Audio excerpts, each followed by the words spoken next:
I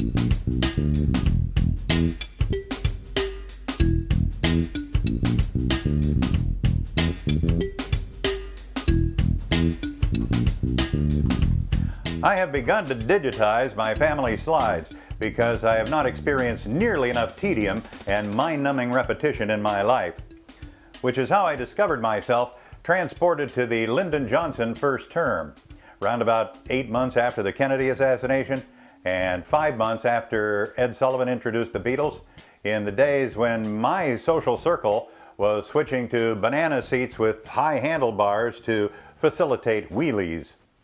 It was then, absorbed in the sultry deepness of a remembered summer, that I time traveled back to the 1964 World's Fair. My mom and dad were both teachers and had the summers off.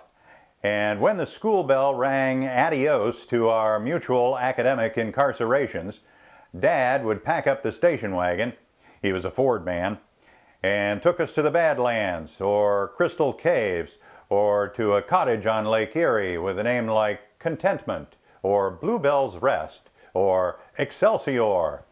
And in 1964, it was hi-yo silver and away from our rural sylvan glades and bosky dells in the state that is round on the ends and high in the middle, Ohio, and across the Pennsylvania Turnpike to Flushing Meadows and the fair.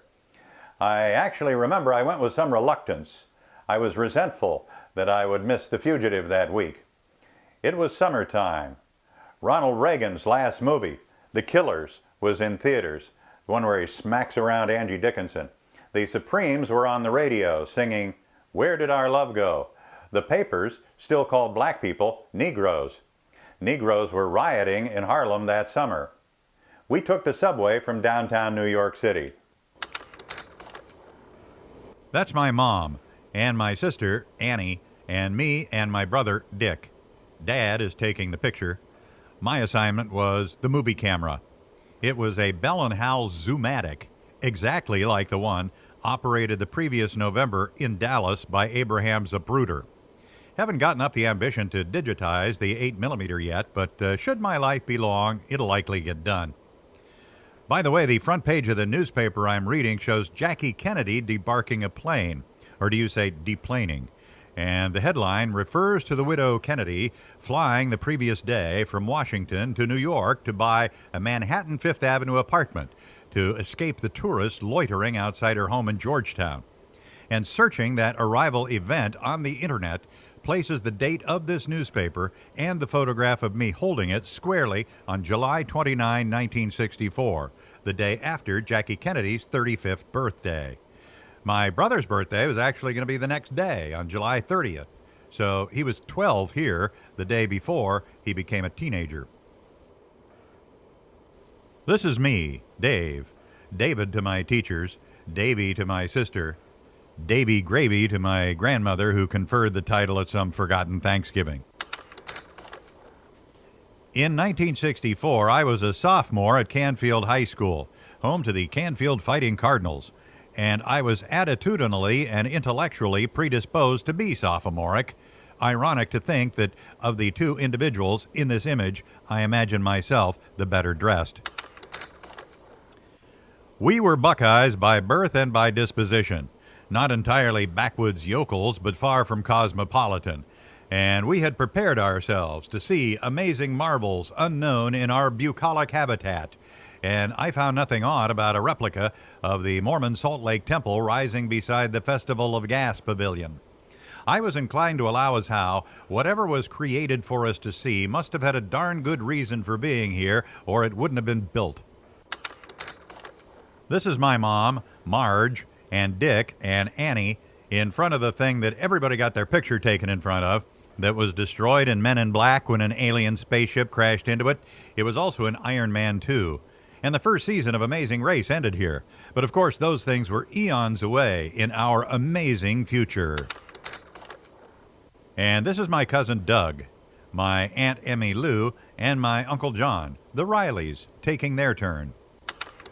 And I assume John Riley was given the camera here because this is the only photograph in the bunch of the totality of my nuclear family.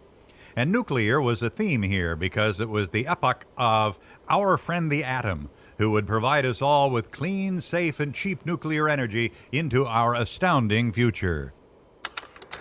As explained in the GE exhibit called Progress Land, where you have to give Walt Disney a high five for having been game enough to try to explain how thermonuclear fusion works by squeezing a deuterium plasma at 20 million degrees to create free energy to an audience that had made 1964's highest-rated TV show, The Beverly Hillbillies. And the Carousel of Progress Theater revolved on a turntable to display the historical march of electrical appliances, where electrical people spoke of electrical marvels to come in our George Jetson future. When Isaac Asimov visited this GE pavilion, he wrote about what we could expect at the 2014 World's Fair, 50 years off, and he predicted the hit of the GE exhibit in 2014 would be a life-size 3D TV displaying a ballet. In between digesting the many educational experiences in the Walt Disney curriculum, we took time outs at the dining experiences available in the international area, where a 60s version of Epcot offered the Moroccan Cafe, where kids could get a hamburger, and the Jordanian Pavilion, where kids could get a hamburger. This is Dick in 1964 eating at the Townhouse restaurant run by Rheingold Beer.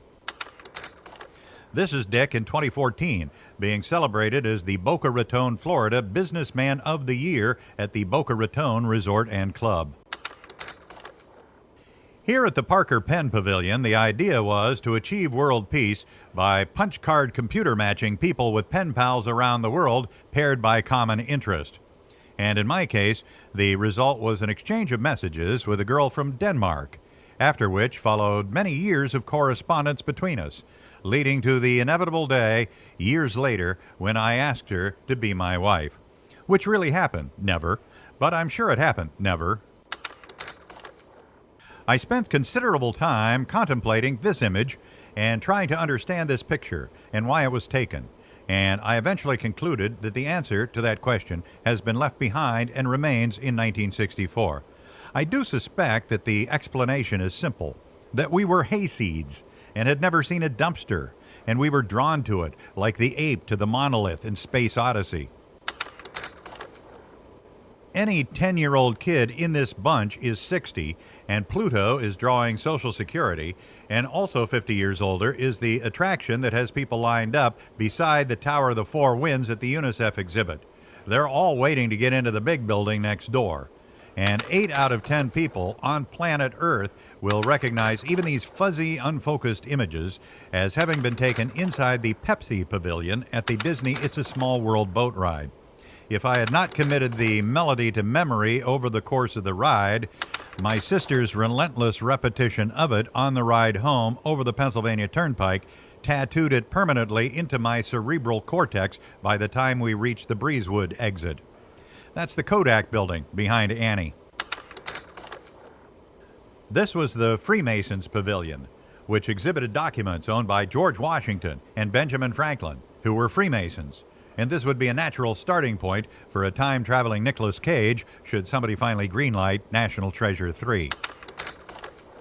Here, my family gives it a rest, which I will likewise do with my narrative, because not every picture is worth 1,000 words, apart from saying these next views are from one of the gondolas on the Swiss Sky Ride.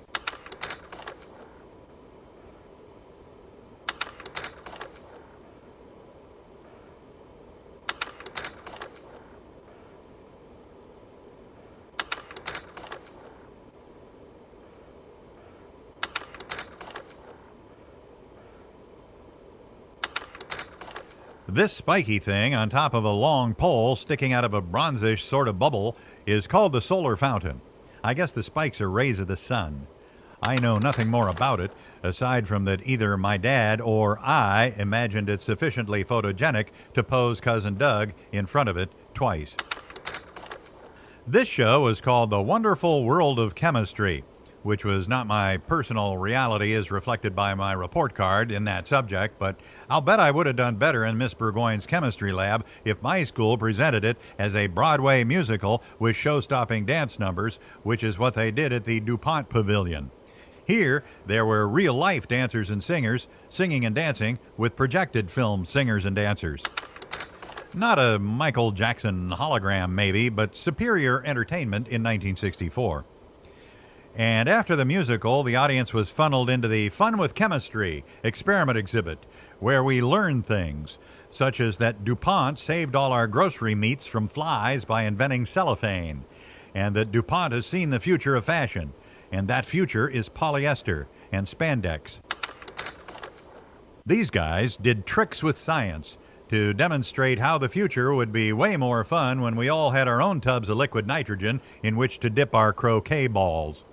And interestingly, one of the actors in this exhibit, if you look very closely at the figure in the center, would go on 10 years later to a featured supporting role in Godfather 2. That's right, Robert Duvall. And yes, there it is, what we were promised in 1964.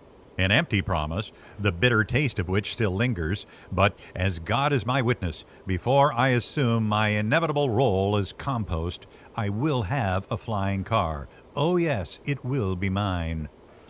And some of you bought that Robert Duvall thing, totally, right? You know you did. And in the Ford Pavilion, you rode in a new Ford while looking at our wonderful future out the windows of this passageway. Disney designed it. It was called the Magic Skyway, biggest attraction at the fair. Could be a Galaxie 500, looks like one.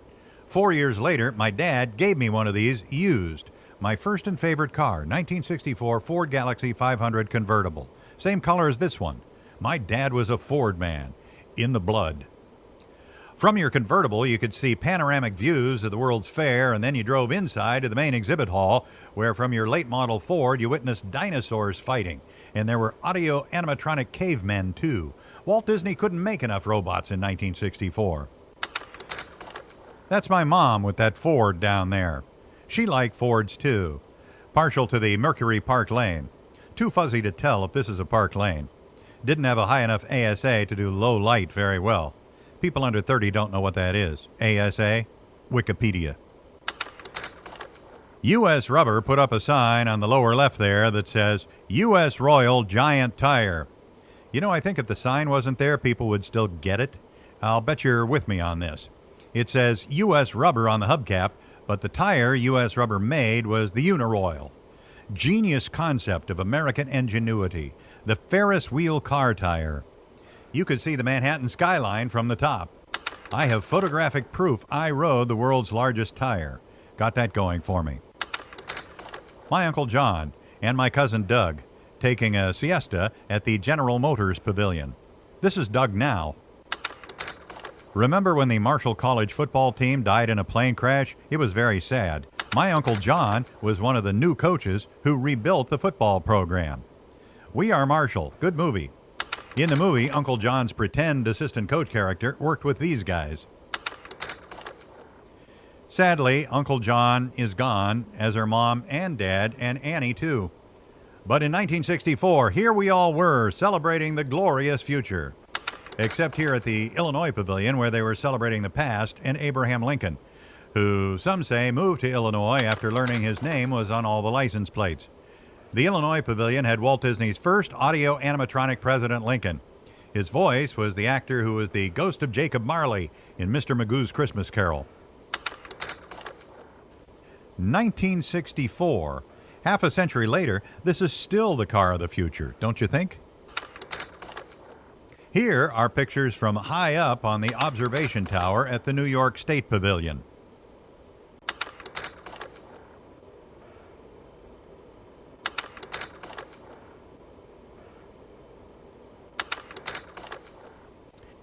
In the Tower of Light, which was the electric power and light exhibit pavilion built by investor-owned power companies all across the country, Ben the Light Bulb and Sam the Eagle explain how the comforts of electrical power are given freely to the American people through the benevolence of the free enterprise system, which works best in a laissez-faire economic environment free from government regulation, if I remember my Ben the Bulb and Sam the Eagle manifesto. And I think I do.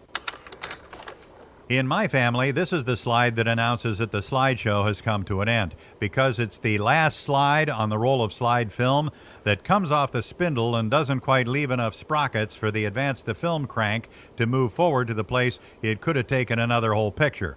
And so it is partly double exposed. Every one of my family slideshows ends with a picture like this. I wondered why Dad didn't just throw these away. But it was just as effective a pronouncement the slideshow was over as the script "The End" in the old Vitaphone movies. Yes, in 1964, the World's Fair promised us a bright and exciting future. And in the short term, it certainly was for me, because 2 months later, in my future, my new favorite TV show, The Man from U.N.C.L.E., premiered. And in the long term, it was for David McCallum, because it's 50 years later, and he's still on the #1 show. And so we left Flushing Meadows in the fullness of our conviction we would experience the fulfillment of technology's promise. The promise of picture phones, the promise of TV screens that would be even larger than the 25-inch rectangular picture tube RCA had just debuted in 1964. And wouldn't it be great if somebody could someday make a way to save The Fugitive while you were at the World's Fair so you could play it when you got home? And sometimes, in dreams, I am back, gliding on the Ford Magic Skyway, where we rode a Ford all the way into the future, to the city of tomorrow. And we didn't know then what we know now, which is that the city of tomorrow would actually be built, with all its soaring spires and bubble dome buildings, and that people live there right now. They call it Dubai.